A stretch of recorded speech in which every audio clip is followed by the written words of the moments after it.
When you hear the words medical conference, you're probably thinking, but what if I told you a medical conference is actually more like...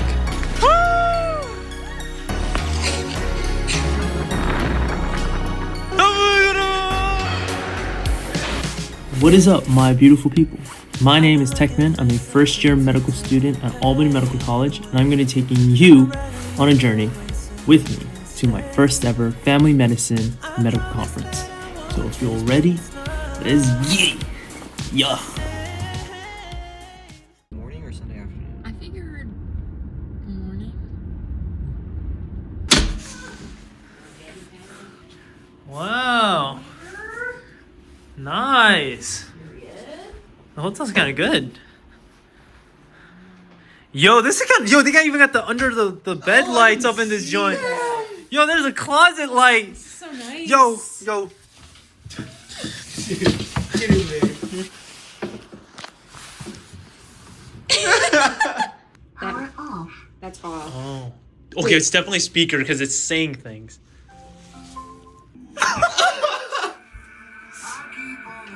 Oh, I didn't think that was sorry. I didn't think that was gonna turn this off. That's crazy. All right, we settled in the hotel and we're gonna go get some grub. We're gonna try out this barbecue burrito place. So we're gonna head there and we're gonna head back.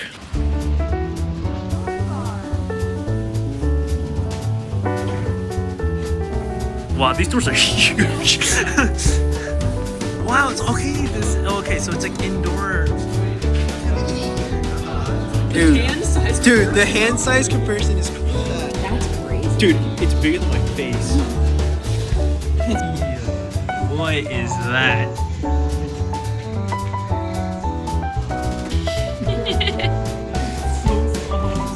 Butt crack is crazy. Yo, does it say these nuts or something? Nice cheeks. He's cute. So the place we're at right now is called Lake Placid, and this place held the Winter Olympics in 1930s and 1970s and stuff like that. So we'll also be taking a look at all the different Olympic stuff that's around here. We're gonna go ice skating, dog sledding. There's just so much to do, on top of the studying, of course, and the conference. So yeah, we're gonna head home now and try out the food. Let's see how good it is. I'm so excited. It looks so good. Mine was a quesadilla wrapped burrito with white rice, black beans, habanero barbecue pork, peppers, onions, lettuce, tomato, onion, jalapeno, cilantro, cheese, salsa, pico de gallo, sour cream, chipotle ranch, and barbecue sauce.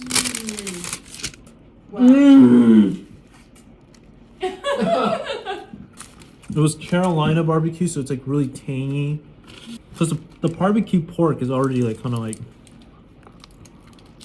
The pork barbecue, oh my god.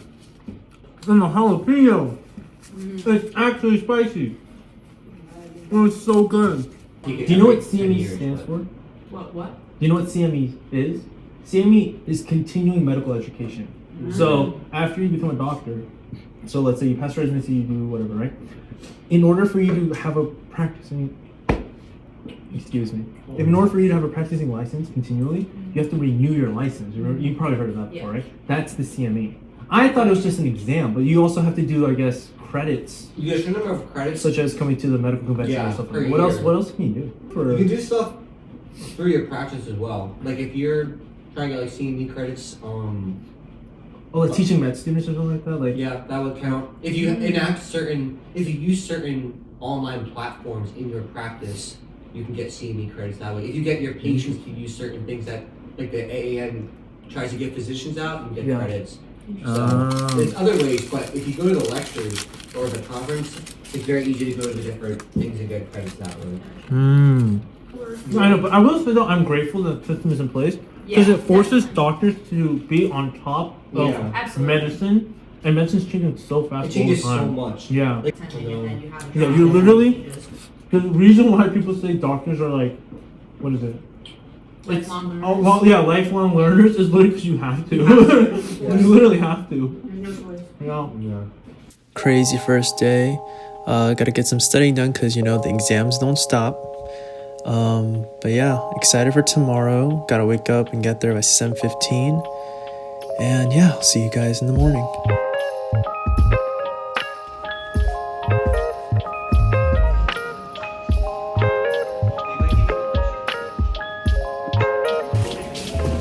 Alright, good morning. So this morning I got breakfast at the conference. I'm here, and then I joined a conversation about financing private practice for family medicine doctors, and there's I was the youngest one there, so I was kind of scared to join at first. So I was kind of just like at his table, like right next to them.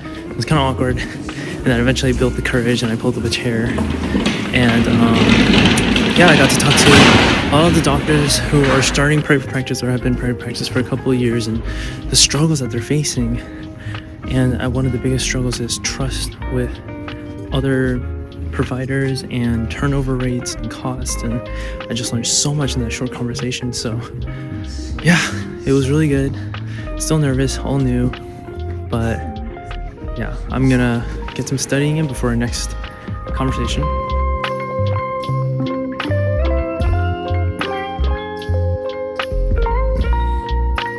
I almost forgot what it's like to be outside, because I've been studying in the library, the cubicles, just always boxed in, and to have this amazing environment is just what I needed. It felt so great studying here.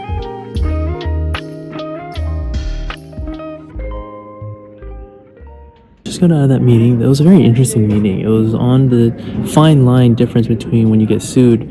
Is it medical negligence? Is it medical misconduct? Is it something that can lead to a revoking of my license, or is it just something that's going to be, it's whatever, right? And I realized that the line is it's a very fine line, and it's very interpretive. For example, overprescribe antibiotics, like it's whatever, but if you overprescribe like narcotics, then it's going to flag the radar. Another thing I learned is once you become a doctor, starting from residency, there is an organization that is pretty much watching over everything you do, like from the drugs to like the drugs you're prescribing to what type of practice you're holding. Like they are like a hawk, and they watch you, every step, which is good. It's good to know that. But yeah, I just heard some crazy stories of some doctors that there was a plastic surgeon, and he was overcharging for his services. He got caught. He made $50 million in 7 years, and then he fled the country, and now he's scot-free. So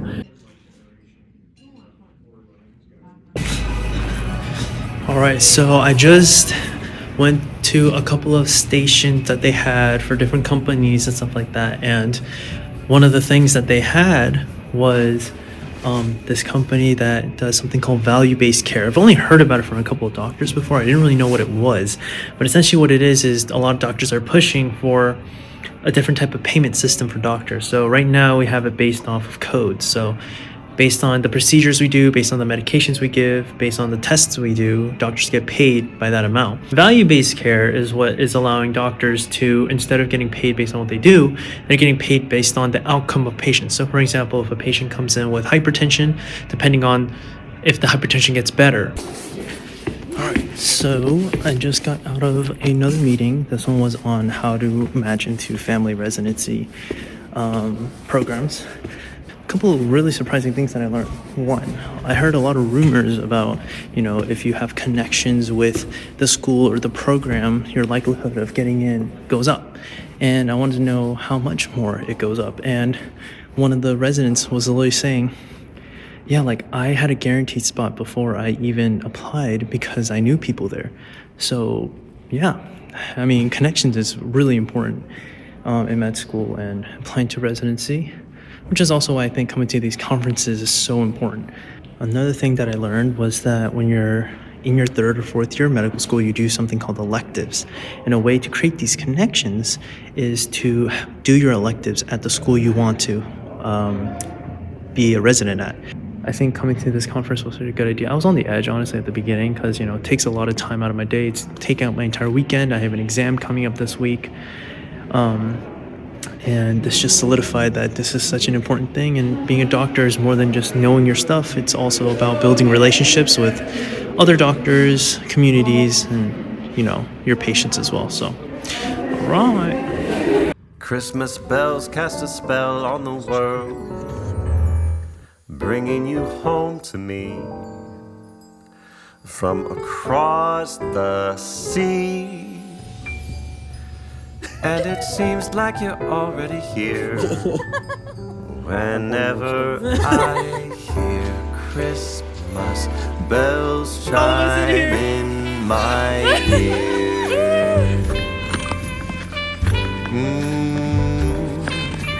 When a snowflake falls, when a bluebird calls on Christmas, love songs that we heard all just seem absurd on Christmas. When you hold me tight in the shivering light of Christmas. Hair, I look like I do. You kind of look like a bird. I know. Dude, I it's look. because I was sleeping on that side of the pillow. I look so dead inside right now. Holy cow. We got brekkie. They said there wasn't gonna be breakfast, and then they gave us a surprise. We just talked about some glucose medication and how to deal with that stuff. Honestly, I had the most interesting part about that.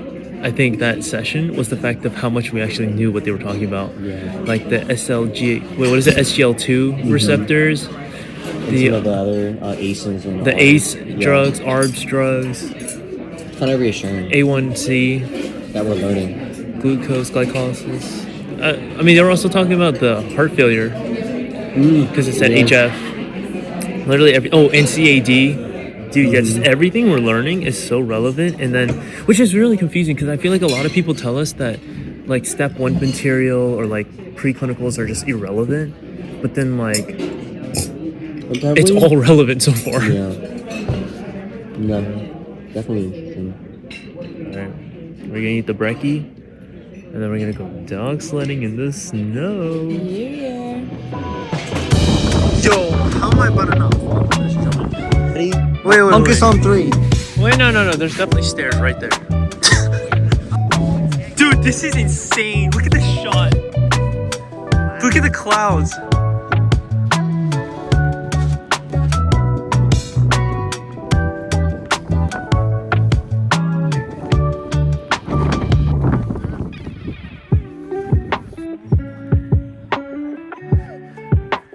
As I finish up my first medical conference ever, I just want to say thank you to all the people who helped me get here, and I'm just so grateful to be able to have this experience. It's definitely once in a lifetime, and I'll never forget it. Alright, we made it back home. Thank you guys so much for sticking to the end of this video. Hope you guys enjoyed. If you did, please like and subscribe. It'll really help out my channel, and it'll also really help get this type of content out to other people who are interested. So make sure to always leave anything you want down in the comments, questions, thoughts, anything, honestly, and I'll try to answer them as best as I can. I have my exam coming up for my cardiac exam is going to be this coming Friday, so I'm gonna go study for that. And for my next video, it's gonna be slightly different. It's going to be talking about the times in med school when you're not in med school. I know that's kind of confusing, but in med school, yes, we have, classes, exams, like that, rinse and repeat. But we have something called PIF week in between. It's called Personal Identity Formation Week. In many medical schools, this is kind of like a mandatory thing that you have to do. So I wanted to share with you guys, what do med students do when they're not doing the typical med student things, such as the conferences, and this is another aspect of that as well. So I thought it'd be interesting, so I'll share that with you guys next time. All right, take care, stay warm, and all love. Peace.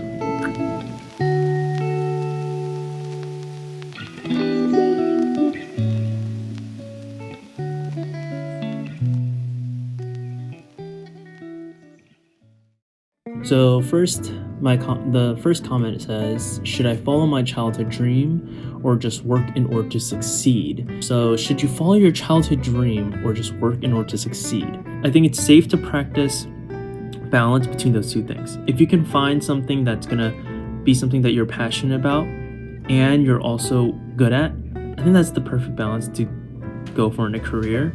And that's kind of how medicine kind of fell into my lap. Like, I really love helping people and medicine and STEM. I'm a very STEM minded person. I could never do like law school.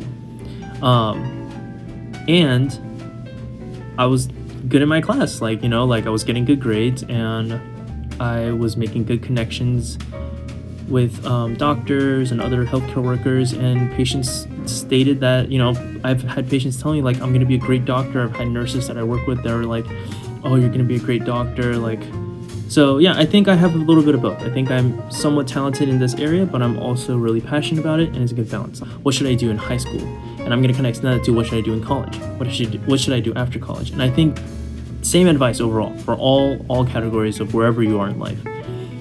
Don't knock it till you try it. I think a lot of times people assume like that they're really good at something, but in reality, you're kind of not, bro. All right, you gotta get humble. And then sometimes people think they're really bad at something, and they're like mad talented. So you yourself might be a very bad gauge of this balance.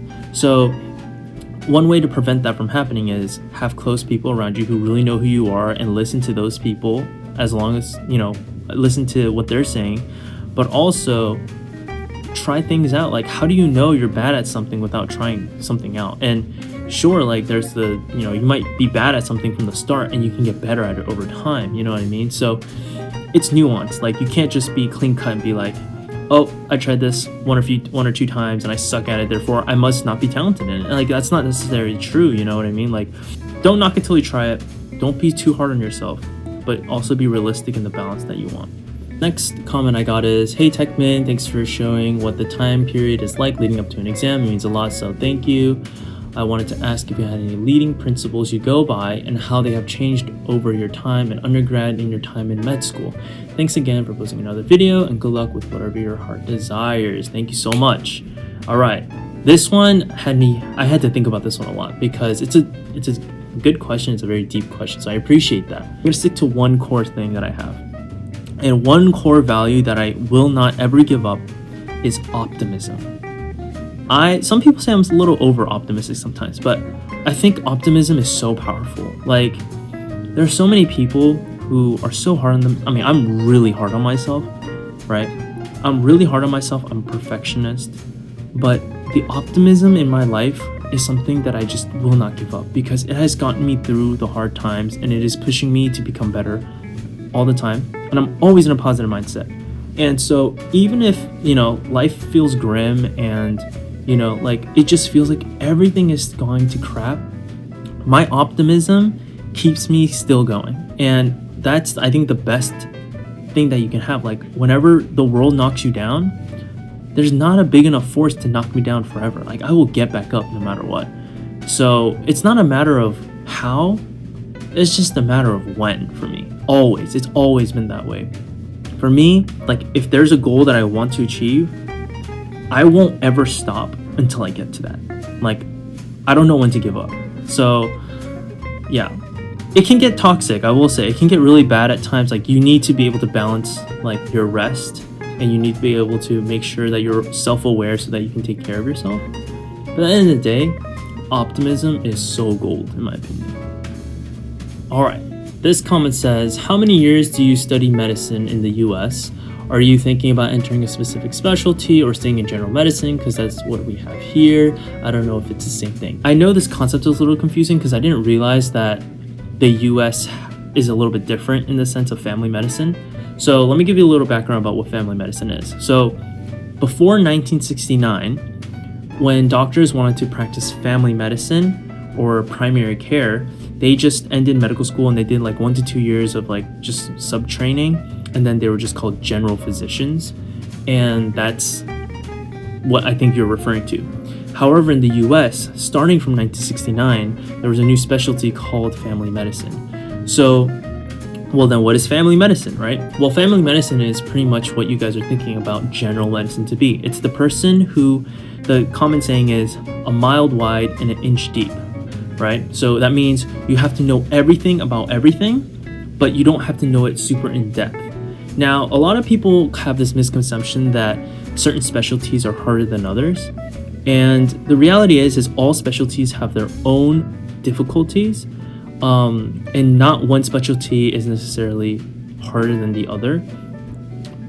It's hard to say because, yeah, like for example, family medicine is you have to know everything about everything, but not as much.